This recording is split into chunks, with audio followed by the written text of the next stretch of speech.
Hello दोस्तों, स्वागत है आपका आज की करंट अफेयर क्लास में। आज हम 27 जुलाई 2026 की करंट अफेयर क्वेश्चन शुरू करेंगे। आज से हमारी पहली क्लास है करंट अफेयर की। डेली इसी प्रकार आपको करंट अफेयर क्लास प्रोवाइड कराई जाया करेगी। तो आज शुरू करते हैं। पहला क्वेश्चन हमारा पहला क्वेश्चन है, हाल ही में 1 दर्जन नोबेल पुरस्कार विजेताओं द्वारा अपनाए गए रोम डिक्लेरेशन का संबंध किससे है? तो रोम डिक्लेरेशन का संबंध है आपका आर्टिफिशियल इंटेलिजेंस और आपका एटॉम वेपन, जो एटम वेपन न्यूक्लियर वेपन जो होते हैं आपके, इनसे ले लीजिए। आपका आंसर हो गया डी। अब इसके बारे में थोड़ा हम पढ़ लेते हैं कि क्या होता है। रोम डिक्लेरेशन फॉर्म की क्यों नीड पड़ी? रोम डिक्लेरेशन फॉर्म की नीड इसलिए पड़ी क्योंकि एक यही तकनीक है, उसका विकास केवल मानव कल्याण के लिए और शांति के लिए हो, जिसका दुरुपयोग पर रोक लगाई जाए।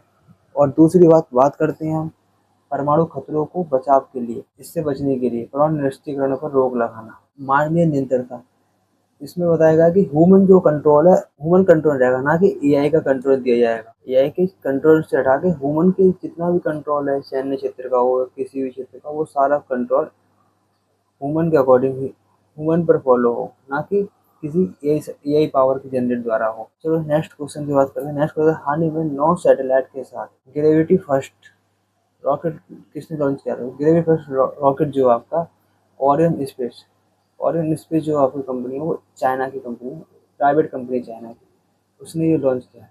तो इसके बारे में पढ़ लेते हैं ओरियन स्पेस के बारे में। ये चीन का कॉमर्शियल रॉकेट है पहली बात तो एक निजी कंपनी है चीन की ओरियन स्पेस, उसने इसको लॉन्च किया है। ये अपने सब 9 उपग्रहों को, सैटेलाइटों को अर्थ के लिए लो ऑर्बिट का कक्षा है उसमें लेके स्थापित कर दिए हैं 9 सैटेलाइटों को। बाकी का आप पढ़ लेना। नेक्स्ट क्वेश्चन की तरफ चलते हैं। नेक्स्ट क्वेश्चन है हमारा डीआरडीओ ने, अभी डीआरडीओ ने क्या किया है? डीआरडीओ ने आपका surface to air missile, SAM का सफल परीक्षण किया है। सरफेस टू एयर मिसाइल क्या है? एक कूसा प्रोजेक्ट है। कूसा प्रोजेक्ट क्या है, इसके बारे में थोड़ा पढ़ लेते हैं। सरफेस टू एयर मिसाइल के बारे में, ये डीआरडीओ की स्वदेशी प्रणाली है। ये सरफेस टू एयर मिसाइल, ये रूस का जो S-400 है और आयरन डोम है इजराइल का, उसके विकल्प के रूप में इंडिया के लिए महत्वपूर्ण है। क्योंकि प्रोजेक्ट कूसा जो है, इसकी रेंज की बात किया तो 350 किलोमीटर तक होगी, जिससे भारत को दुश्मन की सीमाओं के अंदर ही अपने होने वाले खतरों को बहुत पहले ही भाप कर उसे नस्ते नाबूद करने में सक्षम है। ध्यान रखना, कूसा प्रोजेक्ट के तहत कौन सी मिसाइल है? सरफेस टू एयर मिसाइल को लॉन्च किया गया। नेक्स्ट क्वेश्चन चलते हैं। नेक्स्ट क्वेश्चन हमारा, हाल ही में फीडे के अंतरिम अध्यक्ष किसे चुना गया? तो अंतरिम अध्यक्ष की बात करें फीडे के हमारे विश्वनाथ आनंद। विश्वनाथ आनंद के बारे में थोड़ा पढ़ लेते हैं। विश्वनाथ जी भारत के पहले ग्रैंड मास्टर हैं। भारत के पहले ग्रैंड मास्टर कौन है? विश्वनाथ आनंद।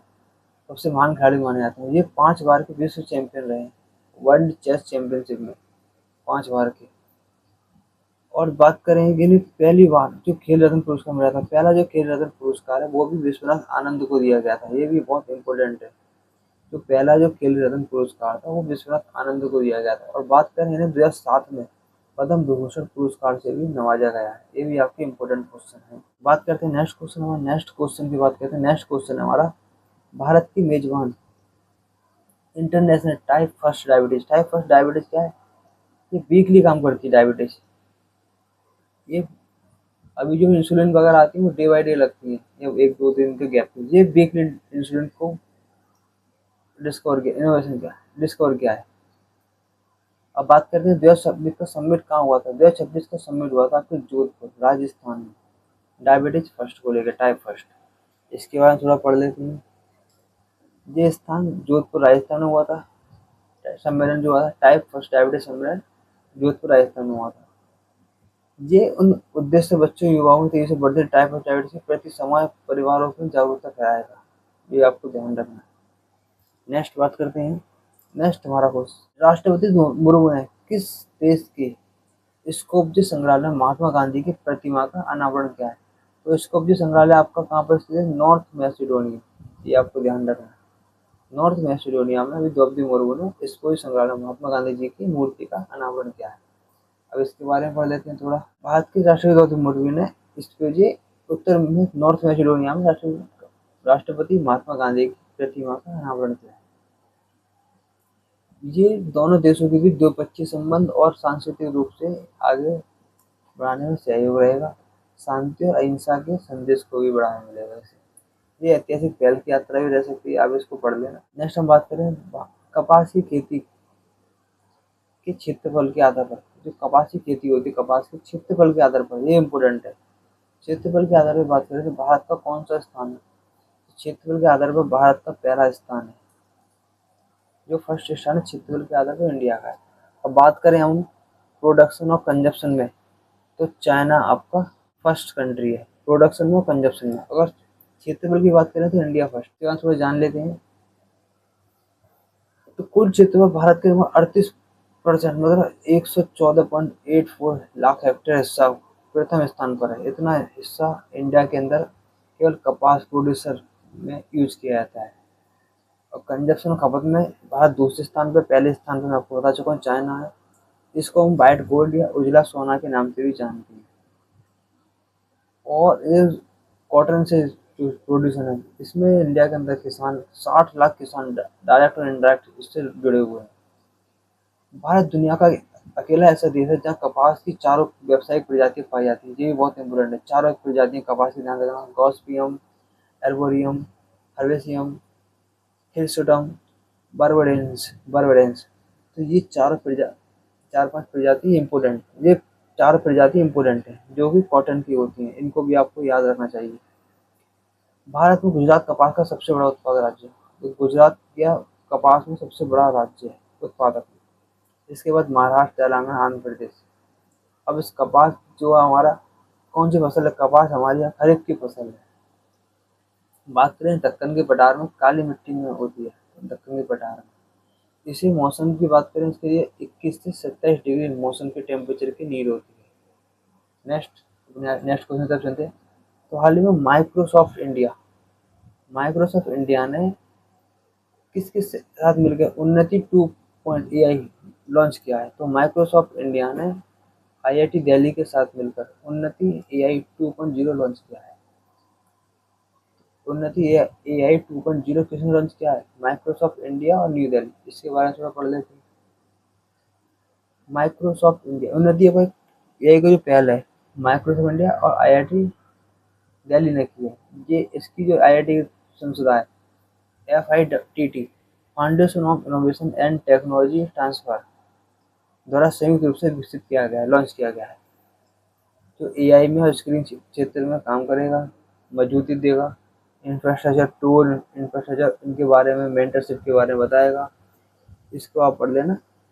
इतने उन्नति एआई 2.0 आपको ध्यान रखना है। नेक्स्ट चलते हैं। अभी हाल ही में अरुणाचल प्रदेश की लोहित नदी पर प्रस्तावित परियोजना से कौन सा दुर्लभ पक्षी प्रभावित होगा? तो हाल ही में क्या हुआ है, अरुणाचल प्रदेश के अंदर लोहित नदी पर एक परियोजना का प्रस्ताव पारित हुआ। तो इसमें क्या है, व्हाइट बेल्ट हीरोइन, जो आपके व्हाइट बेल्ट हीरोइन होंगे ये आपके प्रभावित होंगे। अब इनके बारे में पढ़ लेते हैं, व्हाइट बेल्ट हीरोइन के बारे में। तो ये दुनिया का दूसरा सबसे बड़ा और सबसे दुर्लभ IUCN की रेड लिस्ट है, उसके अंदर ये क्रिटिकली इंडेंजर्ड, और इसे 1972 के तहत शेड्यूल फर्स्ट में रखा गया था। ये भी आपको ध्यान रखना है। तो वन्यजीव संरक्षण अधिनियम कब आया था? 1962 में, आपको ध्यान रखना है। और इसकी वैश्विक आबादी कितनी है? टोटल पूरे वर्ल्ड में आबादी है इसकी 60 से भी कम बची है अभी, मतलब एक तरह से खत्म ही मानी है, क्योंकि कुछ ही आबादी बची हुई है। भारत में आबादी की बात करें केवल 6 से 9 है भारत के अंदर इसकी प्रजाति। और ये कहाँ पाए जाते हैं? ये पूर्वी हिमालय की तेज बहती साफ और उत्तरी नदियों के पास पाए जाते हैं। ये आपको ध्यान रखना है। नेक्स्ट लास्ट हमारा क्वेश्चन है, राष्ट्रीय आयकर दिवस। जो राष्ट्रीय आयकर दिवस है आपका, वो हर साल 24 जुलाई को मनाया जाता है। ये आपको ध्यान रखना है। राष्ट्रीय आयकर दिवस के कुछ मुख्य बिंदु की बात करते हैं। सबसे पहले जो राष्ट्रीय आयकर दिवस है 1860 में बनाया गया था। 1860 24 जुलाई क्यों बनाया गया था? तो 1857 की जो क्रांति हुई थी, इसमें ब्रिटिश को जो नुकसान हुआ था, तो उन्होंने उस नुकसान की भरपाई के लिए इंडिया से टैक्स पे करा, इंडिया पे टैक्स लगाया। तो सबसे पहले टैक्स की शुरुआत कहाँ से होती है? इंडिया में। तो 1860 24 जुलाई को इनकम टैक्स की। अब बात करते हैं CBDT, जो central board of director tax है। इसने 2010 में क्या कहा कि हर साल 24 जुलाई को हम क्या बनाया करेंगे? आयकर डे, इनकम टैक्स डे बनाया करेंगे। कब? 24 जुलाई को। किसने कहा था? CBDT ने कहा था। ये इम्पोर्टेंट टैक्स है। यहीं पे हमारे क्वेश्चन समाप्त होते हैं। वीडियो अच्छी लगी तो लाइक और सब्सक्राइब करना ना भूलिए। मिलते हैं नेक्स्ट वीडियो में।